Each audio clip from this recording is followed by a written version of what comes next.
Et on commence ce feuilleton avec la réaction de Daniel Cohn-Bendit. Il avait été le leader de la contestation étudiante de mai 68. Le voici, nommé au conseil d'administration de l'université de Nanterre. Écoutez-le. J'ai trouvé ça assez drôle, c'est l'histoire qui tourne en rond et qui revient à Nanterre. D'essayer d'aider une université comme celle de Nanterre de se mettre en réseau, encore plus en réseau avec des universités européennes, ça me paraît très intéressant.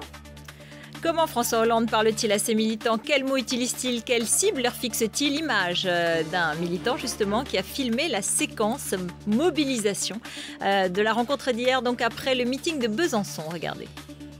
Soyez confiants et en même temps pas rassurés, comme moi. Moi je suis confiant, je suis, et en même temps pas rassuré. Et c'est parce que je suis pas rassuré que je ne peux pas. Il faut aller chercher sur Mélenchon les votes parce qu'il nous en a pris. Et qu'est-ce qu'il faut dire à ses électeurs? C'est de leur dire, vous voulez la victoire de la gauche, il y a un fait là dès le premier tour. Ne vous dispersez pas. Les tâches ménagères n'auraient pas de secret pour le vice-président du Front National. C'est lui qui l'a confié ce matin à Olivier Truchot et Alain Marchal sur RMC. Écoutez. Bon, vous savez, je fais la cuisine et il m'arrive de faire le ménage, bien sûr. Je sais passer un aspirateur tout à fait...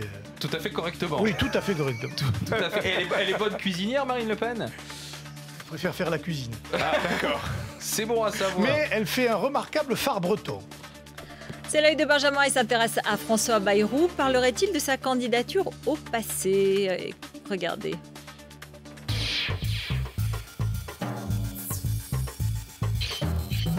C'est aujourd'hui, mes chers amis, que la campagne commence. C'était la promesse du camp Bayrou, un départ en fanfare à un mois du premier tour, la naissance d'une dynamique centriste. Seulement 2 semaines plus tard et à presque 10 jours de l'échéance, à défaut d'être commencée, la campagne de François Bayrou semble plutôt s'achever. Vous êtes le 4e. Non, je ne suis pas le 4e. Crédité de 10% dans les sondages, le candidat du MoDem continue certes d'arpenter la France, mais avec détachement.